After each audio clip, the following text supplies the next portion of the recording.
ነብዩን የሚያስጨንቅ ነገር ሲገጥማቸው ቢላልን ይጠሩትና ቢላል ሆይ አዛን አድርግና አሳርፈን አዛን አድርግና አረጋጋን ይሉታል። ሲጨንቃቸው ነው ሶላት የሚገቡት። ዛሬኛ ሶላት መጨነቂያችን ነው። ብዙዎቻችን ሶላት ስንሰግድ ለመውጣት ነው የምንቸኮለው።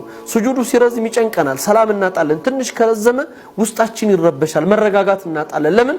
ውስጣችን ስንገባ ሶላቱ ላይ ስንገባ መውጣትን አስበን እንጂ ሶላትን መረጋጋት አላህ ጋር መገናኘት አስበን ስለማንገባበት ያ ስሜት አይደለም ሶላት ያለው። ለዚህ ነው ቁርአን ላይ በተለያዩ ቦታዎች ላይ አላህ ሶላትን ሲገልጸው መስገድን አይደለም ያነሳው ወይም ደግሞ ሶላት የሚሰግዱ አይደለም። ኢነሃ ለከቢረቱን ኢላ አለል ኻሺኢን ይላል ቁርአን ላይ። እሷ ከባድ ናት እነዛ በኹሹዕ ለሚሰግዷት ሰዎች ሲቀር ይላል። ውስጣቸው በመረጋጋት አካላቸው ውስጣቸው ለአላህ ሰኪና ራሱን በሰጠ ሲቀር እንጂ መረጋጋት በሌላቸው ሰዎች ላይ ሶላት ሰላምን አትሰጥም። ስለዚህ ሶላትን ቅድም እንዲሁ ስናነሳ ከነበራቸው በአጠቃላይ ጉዳዮቻችን ውስጥ ከጭንቀት ነፃ ለመውጣት የተረበሸ አየርን እንዲሁ ለማስተካከል ስንፈልግ ምን መሆን አለብን? ወደ ሶላት መግባት ነው። ልክ ነብዩ ሰለላሁ ዐለይሂ ወሰለም እንዲያደርጉት እንደነበረው